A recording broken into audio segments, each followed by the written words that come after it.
Yo, it's Tommy Nutter, and today we're going to have a look at my home studio. So come inside.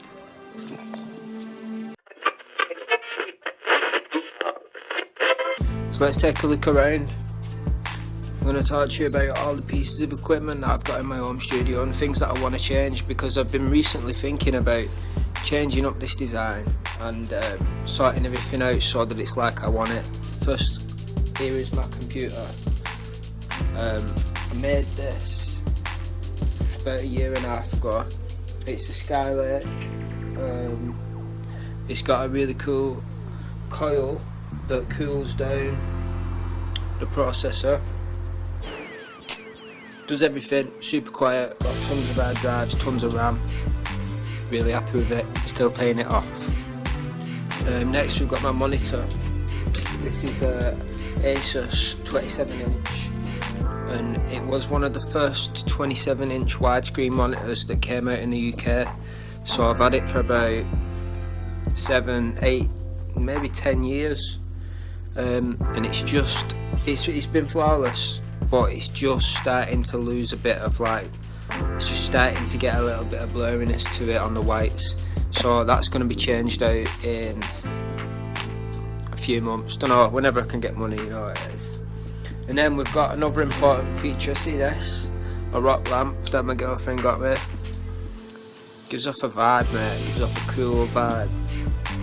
Keeps me happy at nights when there's no sun. Next, we got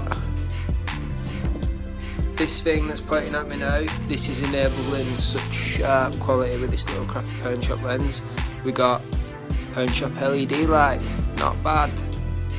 Next we got my hardware. So first of all, we got Guild Starfire base. It's actually diamond, but it's a Guild Starfire, and it is the smoothest, best bass I've ever played ever. Used to be my mate Scotty's. He's had it since he was like 14, 15, playing in our old pop punk band. Well, he wasn't in a band with me, he was in a different one, but we all played together and stuff. He was in my brother's band, and he played this bass, and when I bought it off him, he had no idea how much it's worth. Like, his dad got it in ages ago, but it had some stickers on it and stuff. I took them stickers off, I cleaned it up, and I fitted some purple slinkies from Ernie Ball, and oh my god, it's just amazing. It plays like silk. I love it. So that's that. Then next we've got this little beast.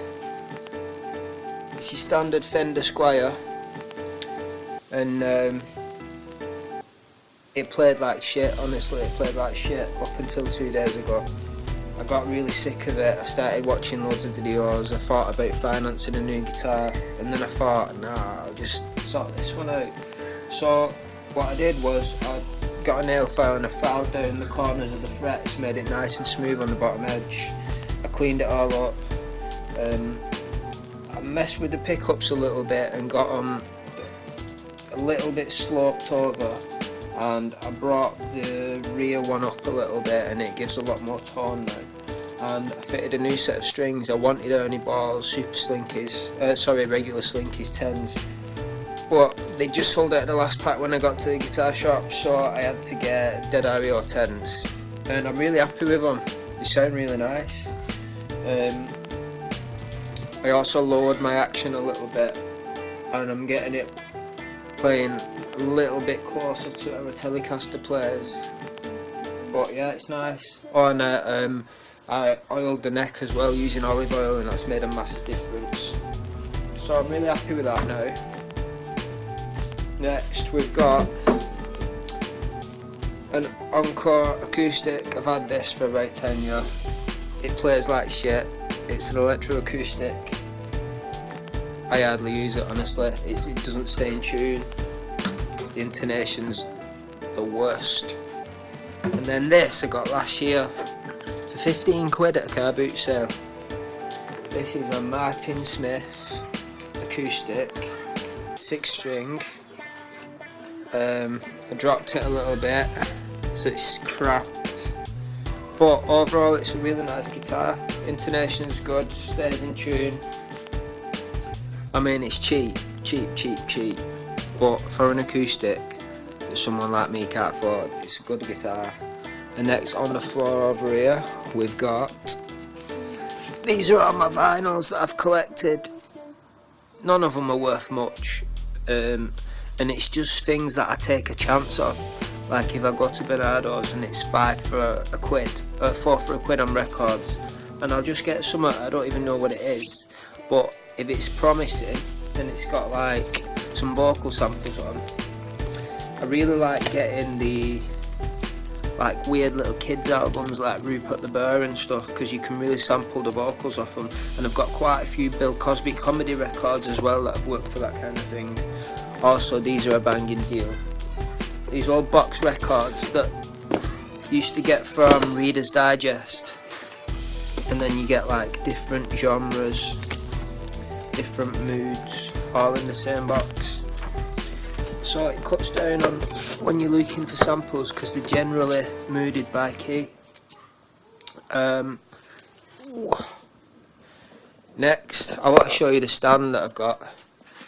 This Gorilla stand, I've never heard of Gorilla stands before I bought this, but it's really sturdy. It didn't look very sturdy when it came. Put it all together, screwed it up, and it's a lifesaver for guitars. If you come over here, we've got my trusty #1 mic, condenser mic, and it's a Rode NT1A.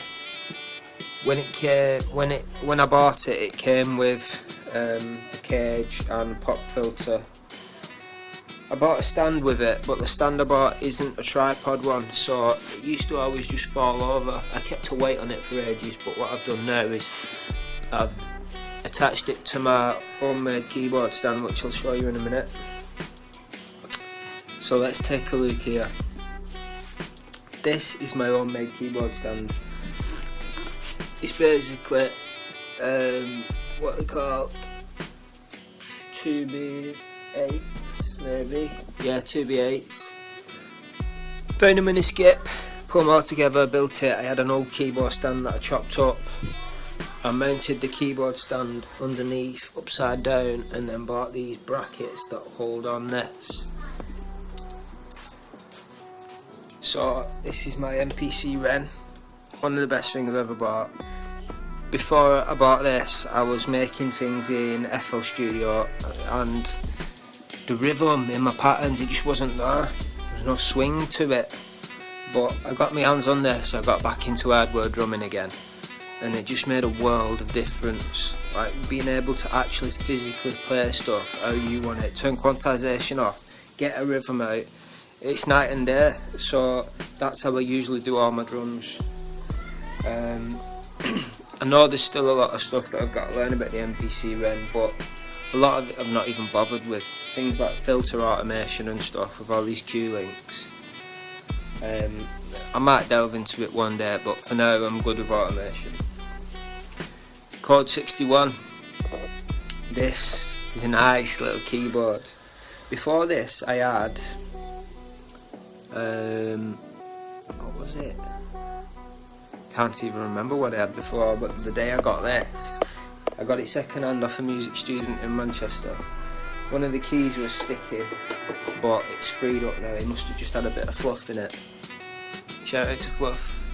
And this little thing here is like a touchpad with an X and Y axis. The guy I bought it off said he loves it. He said he uses it loads in dance music production and stuff. I've personally never used it, and everything I put it on, it sounds weird. Before I had my MPC, I was using these pads exclusively for drumming, using what's FL Studio's drummer called? FPC, is that it? FPC. So I was using them with FPC, and it worked quite good. When I got that, I noticed what a difference there is in quality pads. These just sound like there's no feedback on them. They work, but they're just not MPC pads. When you compare it to them, there's no contest. Next we got my headphones. Nice little set of Sennheisers. I've had them for a long time. I'm used to them. It's what people were when they come around recording vocals. Come round here. Got my Omnitronic DD250. That's had quite a bit of work for keep it in a good condition. Things like glue, making the arm fasten to the weight again. Yeah, I've done quite a bit of that. Next, you see these beasts behind me. These MX, what are they? M-Audio BX8. If you've not read my blog, go and read my blog about my BX8 reference monitors and why these are pretty good and why it doesn't really matter what you get. But even so, M-Audio solid. Next we've got Logitech 5.1 PC speaker system. This is pretty important for checking my bass because it's got a dedicated subwoofer which is not that loud, but you can get it nice and close to you.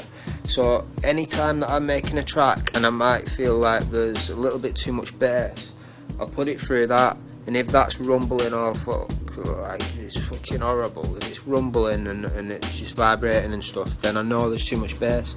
Just another way of checking. Next, this trusty little bugger I've had for a while. Complete Audio 6. It's got everything I've ever needed. No latency.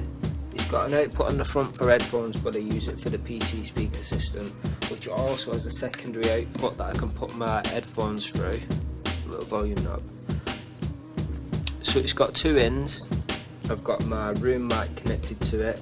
It's got two outs and a SPDIF out as well, but I don't use that. So the outs are going to my monitors, the ins are coming out of the back of this, because this is an audio interface as well.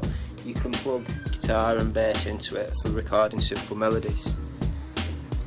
Oh, what's next? Do you know, I thought there were more than that. Oh, there is, yeah, there is. These things here, all these panels around me. All these panels everywhere.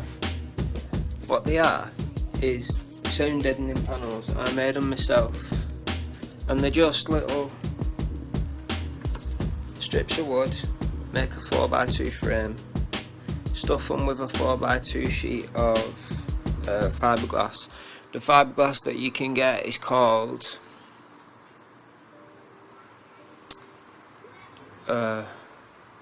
can't remember what it's called, but just make sure it has an acoustic rating. Some are not rated for acoustic at all.